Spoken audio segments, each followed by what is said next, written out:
This is the shot that was the dagger in the Heels' hearts last year. How will we fare tonight? The votes are in and there are winners, but get ready to go back to the polls.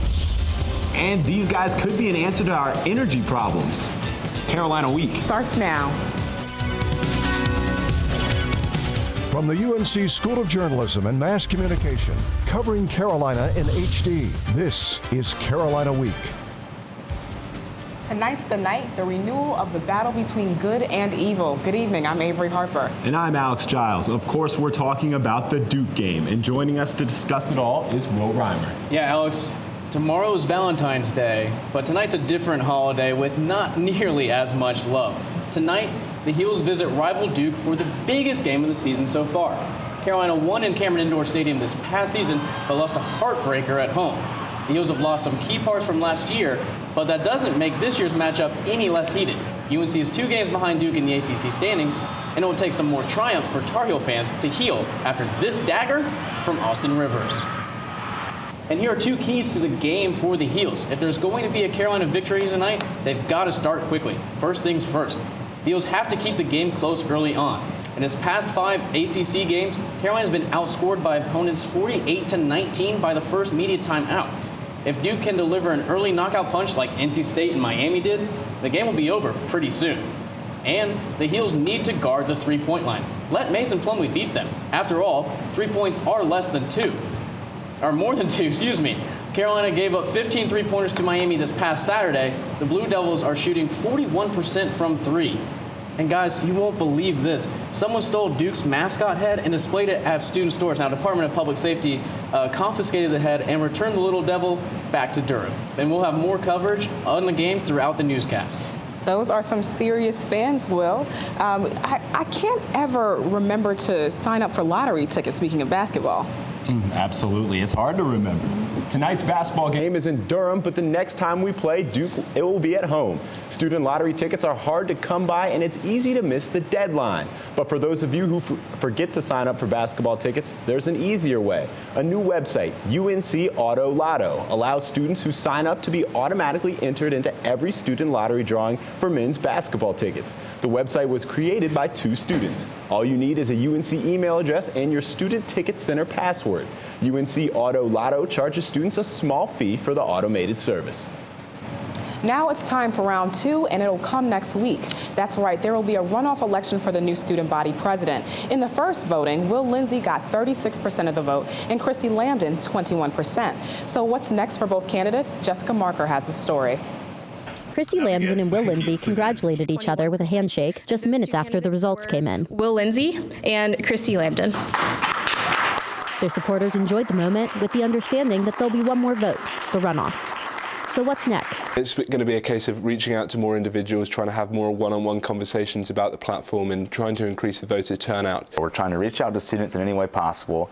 I just want to have a lot more one-on-one contact with students. Campaign strategy isn't the only thing they have in common. Both candidates will also take new approaches to lowering tuition. Tuition goes up every year.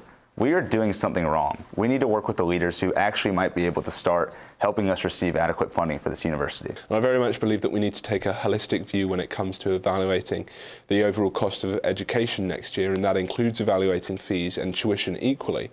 Their different approaches reflect their areas of expertise. You know, I think there's a difference in the background that Will and I bring. I have a background in much more of the financial side of the university, sitting on the Student Fee Audit Committee. I'm bringing a policy background that really student government hasn't seen before. I'm attacking tuition with an advocacy mindset that really focuses on talking to state legislatures. The candidates say students can expect to see them around campus to learn more about their platforms. In Chapel Hill, I'm Jessica Marker. People supporting the legalization of medical marijuana rallied in Raleigh this week. They're supporting a bill in the legislature that would do just that. President of the North Carolina Cannabis Patients Network, Perry Parks, helped organize the event. And Dr. Kevin Bako of Hawaii spoke about medical effects of cannabis and gave support for the bill. If the bill passes, it would make North Carolina the first southern state to legalize the use of medical marijuana. Next time you get in your car, you should think twice about driving off before buckling up, at least around here. DPS is getting tough with those who don't wear seatbelts.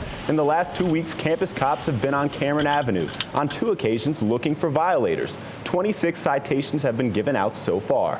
All told, the citation and court costs are more than $200. The goal is to raise awareness of the importance of wearing seatbelts. UNC's accreditation agency, the Southern Association of Colleges and Schools, has told the university it must prove the degrees issued to students who took no-show African and Afro-American studies classes were legitimate. The News and Observer is reporting that SACS wants the university to look into all degrees issued since the 1990s. SACS President Belle Whelan suggested that one way to do this would be for UNC to bring back those graduates and offer them free courses. Chancellor Holden Thorpe isn't too sure about that idea. We'll keep you posted as the story unfolds. 2 weeks ago, we told you about Governor Pat McCrory's remarks about liberal arts degrees. He doesn't think much of them, at least when the state's money's involved. Well, some students on campus don't think much of the governor's thinking on the subject. Abby Hilton graduated from UNC last spring with a degree in women's studies. She currently works part-time, teaches swim lessons, and volunteers at the Orange County Rape Crisis Center. She assumes her degree will eventually lead her to a full-time job. That's why she was troubled when Governor Pat McCrory said this. If you want to take gender studies, that's fine. Go to a private school and take it. But I don't want to subsidize that if that's not going to get someone a job. When I first read about his remark, I was incredulous. I could not believe that he had said that. Hilton says she was angered and offended by Governor McCrory's remarks. But the governor isn't the only one questioning certain subsidized degrees at universities like UNC-Chapel Hill. Greg Steele is president of the College Republicans for the state of North Carolina. He's also planning to graduate with 2 liberal arts degrees in the spring, but he welcomes Pat McCrory's criticism. Something does need to change. I didn't feel, attacked as a liberal arts major. I think these were facts. I think, like I said, this is a conversation we need to be having. Hilton says she understands the need for jobs in this state, but believes North Carolina needs liberal arts graduates as well. We also need, philosophers, we need historians, we need people who are involved in social issues to make our society a better place. Hilton says taking women's studies classes at UNC changed her life, and she plans on having a full-time job within the next 6 months.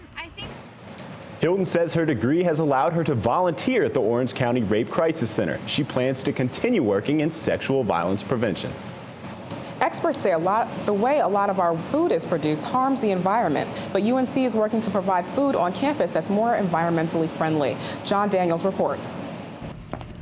Senior Sarah Skelton is a proponent of sustainable foods, or foods locally and humanely produced without the heavy use of chemicals. Everyone eats, so everyone has interest in what they eat and how they access what they eat. Skelton and others at UNC are part of the Real Food Challenge. The yearly challenge encourages universities nationwide to buy at least 20% of their foods from sustainable sources by 2020. In this year's 5-week assessment, Carolina Dining Services met that goal more than 7 years early. Director of Food and Vending Scott Myers says he's proud of his department. We were actually shooting for a 14.5% goal for this 5-week period of time, and so when it came in at 20%, we were pretty surprised. He also says there's more work for Carolina Dining Services to do. But we still need to kind of ascertain, well, where are we at other points of the year, and how can we meet our targets there? Skelton is optimistic about the future of sustainable foods on college campuses and elsewhere. She says progress starts with budgeting. And if you move such a huge portion of these institutions' budgets, you could maybe even move the market. Maybe then more students will have more access to more sustainable foods. In Chapel Hill, I'm John Daniels.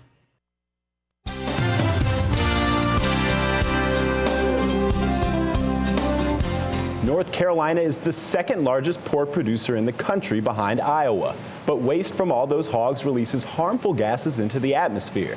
Dan Lane reports one local hog farmer is trying to change all that. Butler Farms is located an hour southeast of Raleigh. It's home to roughly 8,000 hogs, and they produce about 35,000 gallons of waste per day.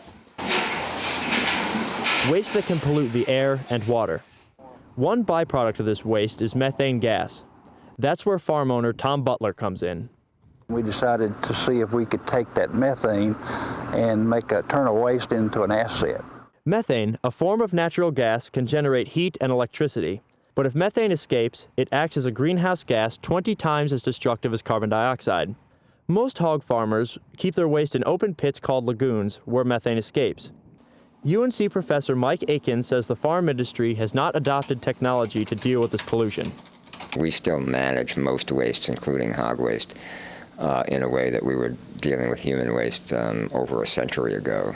We have not even entered the 20th century with animal waste management, never mind the 21st century. Butler's 21st century approach involves trapping the methane gas from the lagoons. By trapping the methane, Butler uses his lagoons to create renewable energy he can sell or use on the farm.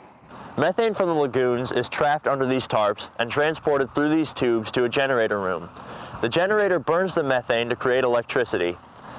But if this technology reduces greenhouse gas emissions and provides renewable energy, why don't more farms choose to use it? It's totally on account of the cost right now. Butler's system costs more than $500,000 to install, but he says wider use of this technology will lessen its cost. Butler also says he hopes his farm can provide an environmental model for other farms. If we can keep from putting greenhouse gases into the atmosphere, why not? And it's a commodity that you can use here on the farm. By selling his electricity, Butler makes $28,000 per year and says he expects that profit to grow. In Harnett County, I'm Dan Lane. After the break, in 1969, he became the first African-American mayor elected in a predominantly white southern town. The town was Chapel Hill. His story is coming up in our series for Black History Month. Connect with us online by liking the Carolina Week Facebook page and following us on Twitter at Carolina Week UNC.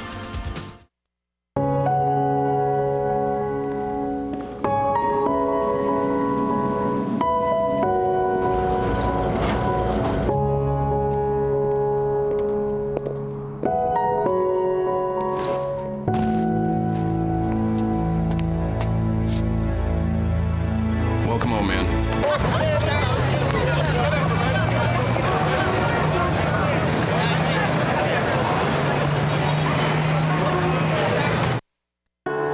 Hey, my name's Katie and I'm in the 9th grade. I'm an A average student and I'm an athlete working towards a scholarship. And everybody tells me how much potential I have. But I just wish someone would tell me where my next meal is coming from. Katie, how'd I do? Do you have to be so serious? Well, I mean, I did like a crazy dance in a movie if you want me to do a little, no. Play a role in ending hunger. Visit feedingamerica.org/hunger and find your local food bank.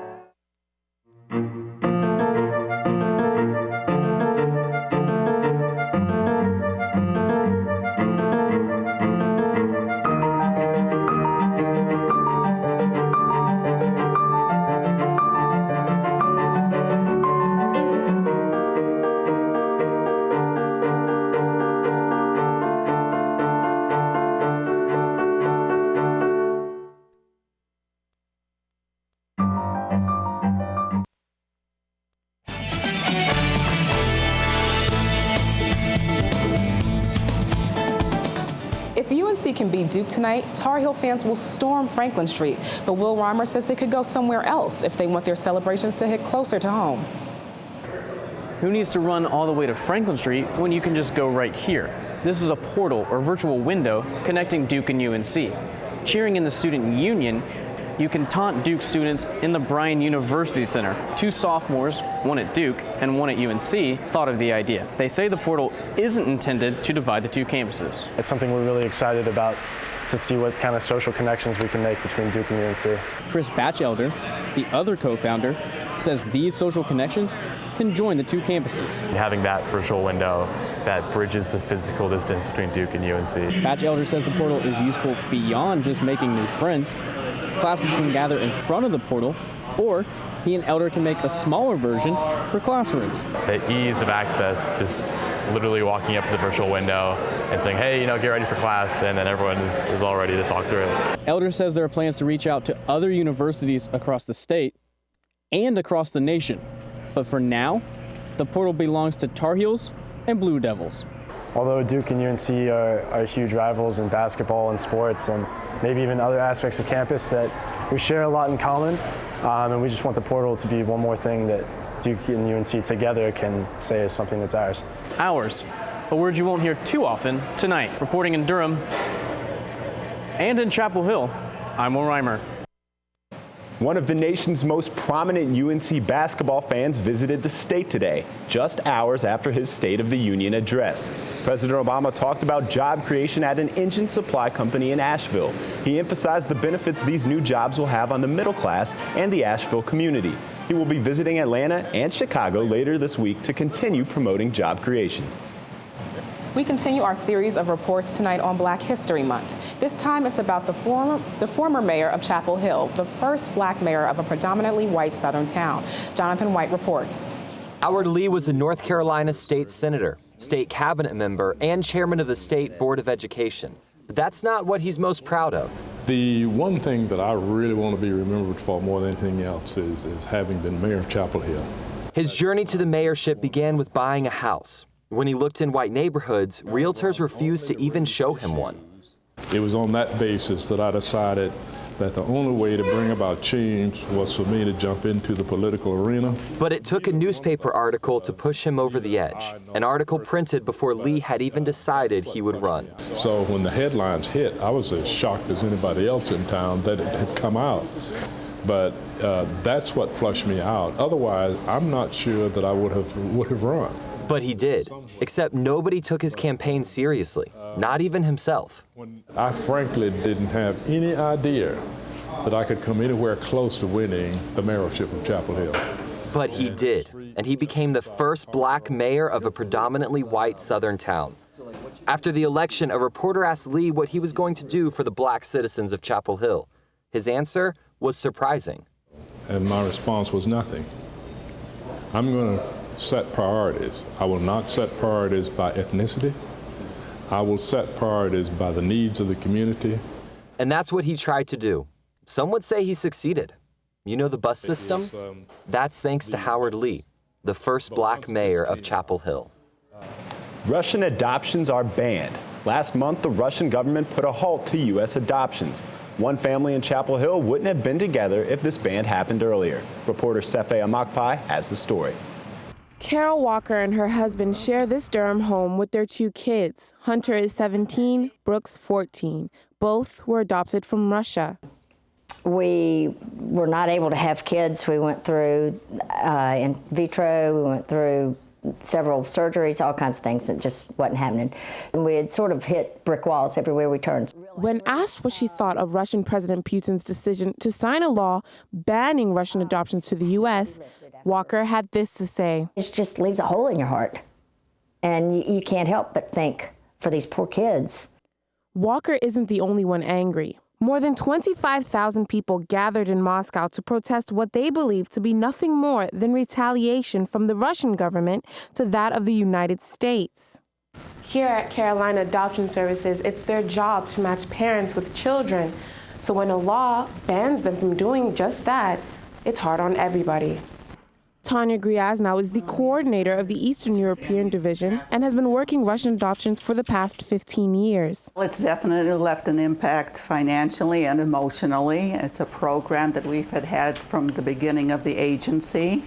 It has been a steadfast and reliable program, and at this time, basically, we're not able to move forward. Although new adoptions are banned, the fate of adoptions already in the process when the law was passed is still unknown. 46 American families are stuck in limbo, just waiting to know if they can bring their child home.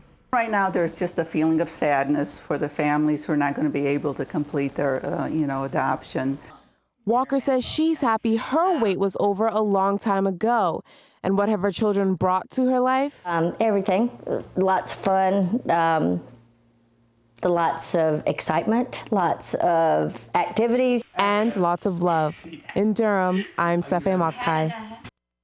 Well, Avery, it's pretty nasty outside today. I know. I hope Drew Day brings us really, really great weather. I agree. I hope so, too. Weather is next.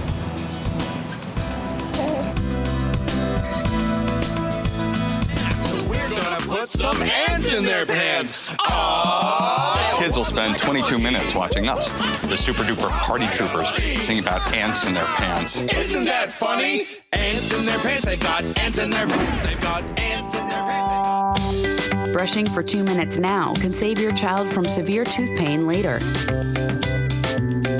2 minutes, twice a day. They have the time. A boy born in Joplin, Missouri was fascinated by anything with wheels and a motor. The odds of him winning both the Daytona 500 and the Brickyard 400 in the same year, 1 in 195 million.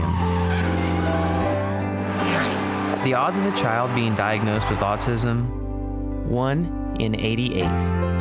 I'm Jamie McMurray, and my niece has autism. Learn more at autismspeaks.org/signs. Hey guys, thanks for coming. Are we in trouble? No, you're not in trouble. I just want to set some ground rules. Like what? Well, remember last week when you hit Vinny in the head with the shovel? I do not recall that. Of course not. Well, it was pretty graphic. Too graphic for the kids. So I'm gonna have to block you. I got to make this up to you. This is Vinny's watch, and I want you to have it. You deserve it. Thank you. That's really not necessary. No. Come here.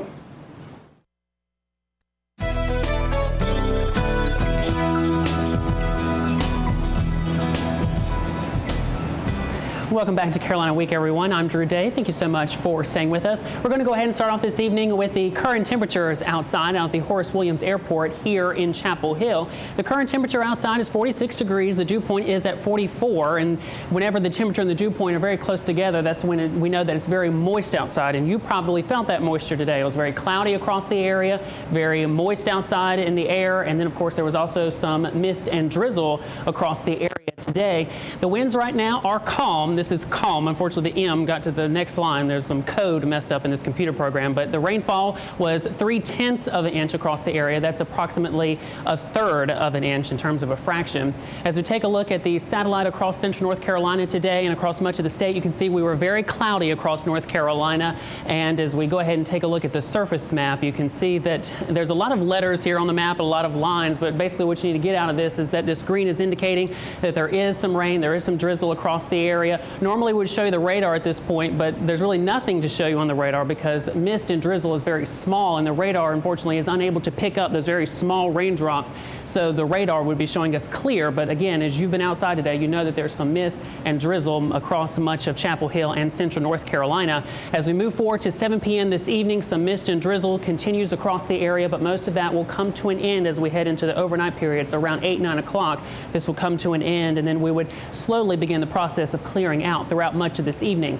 Taking a look at tomorrow morning, again, you can see the front would be well offshore, lots of moisture still to the south, but right here across North Carolina, very clear. Perhaps a little bit of wintry mix in the North Carolina mountains, but dry here over central North Carolina, and that continues much throughout the day on Thursday and into Friday as well. Clear skies still across North Carolina. The next weather system that we're watching would be just off to our north and west, this cold front right here. This cold front will be moving across the area throughout the day on Saturday and bring us much cooler temperatures for Sunday. So overnight tonight, expect to see temperatures dropping back down into the mid-30s across the area. Partly cloudy skies, winds 10 to 15 miles per hour. So just a slight wind out there, but very chilly. So make sure you have that jacket with you. And then tomorrow afternoon, we expect a high of 56 degrees with mostly sunny skies. So we'll start to clear out late this evening, and that will leave us with sunny skies across the area tomorrow. And as we break tomorrow down just a little bit further, so you know what to expect throughout the day, by 8 a.m. as you're headed off to work or school, sunny skies, 39 degrees. That sunshine continues right on through the entire day. By noon, expect to see temperatures in the 50s. And then by 8 p.m., as we mentioned earlier in the newscast, it's Valentine's Day. So if you have any plans for dinner or any evening plans outside, make sure you have a jacket with you because it will be chilly. And so as we take a look at the 5-day forecast now, after the 50s tomorrow, we'll warm right on up into the 60s for Friday, but we'll add a little bit more cloud cover for Friday, but much cooler, and even all the way down to 44 degrees for Sunday after that frontal system that I mentioned moves through. So up and down weather, one day 60s, one day 40s. So story of the weather in Chapel Hill, up and down. Yes, it is, definitely, as of late. Thanks, Drew. All right, you're welcome. You're welcome. Will Tar Heel fans see this tonight? They certainly hope not. A preview of the biggest game of the year after the break.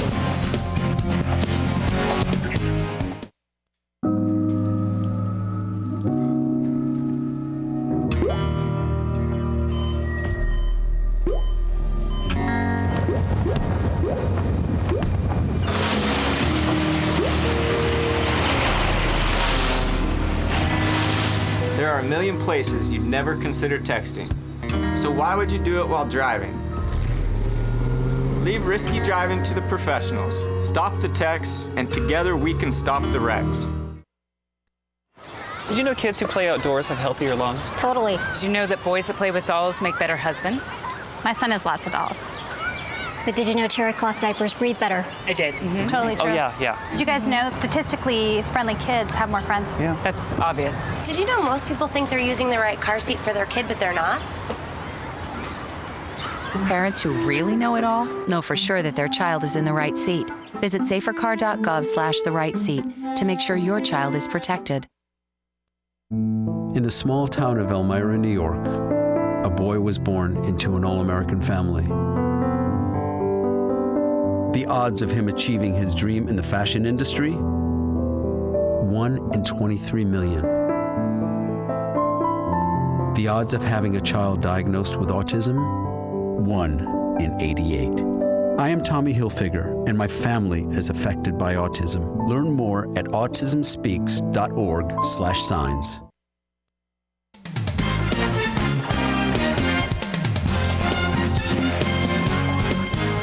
Welcome back to Carolina Week. I'm Will Reimer.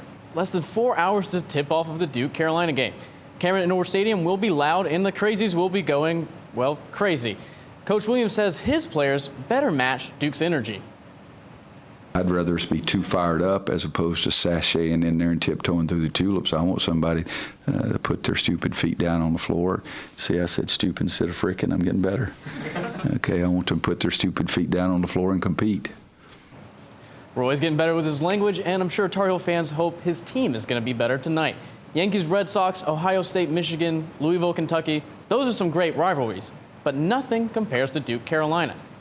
Tonight will be the 235th meeting between the two schools. The first game was played all the way back in 1924 when Duke University was Trinity College. The Heels won that game 36-25, and they've won most of the games. Carolina leads the all-time series 132-102, but the Blue Devils have been in control recently. Duke's beaten the Heels in 5 of the past 7 meetings. And you know what, guys? Joel James, he's not going to be able to go tonight. So I said earlier in the game that let Mason Plumlee beat him. And if Joel James, he's the biggest body for North Carolina, Mason Plumlee just might well beat them. Not good, Will, not good. I'm not going to lie, I'm a little worried. I think everybody on campus is a little bit worried, maybe also optimistic as well. In that we got to hope the best. Hope the best for the Heels. Thanks, Will. Thank you, Will. The holiday loved by some and dreaded by others. Valentine's Day is next.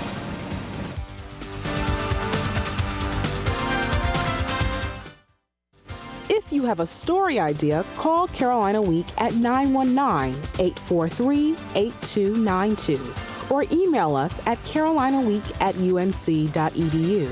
And if you have questions about this program, write to us at Carolina Week, Campus Box 3365, UNC-CH, Chapel Hill, North Carolina 27599. Be sure to check out Carolina Week online at carolinaweek.org. You sure you don't want some? It's chamomile. Listen, you are extremely terrifying. Just the scariest undead subhuman thing on TV, and I really mean that. But I am worried that you could give my kids nightmares if they see you, so I'm gonna have to block you. So that's it. Oh, and tell the zombies they're blocked too.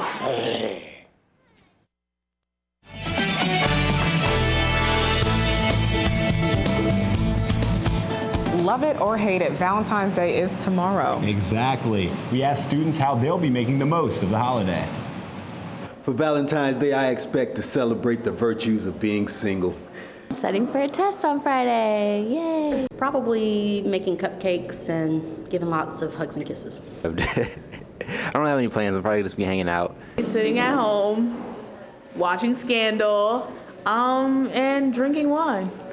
That's it. Well, that does it for this edition of Carolina Week. Thanks for watching. Good night. Good night.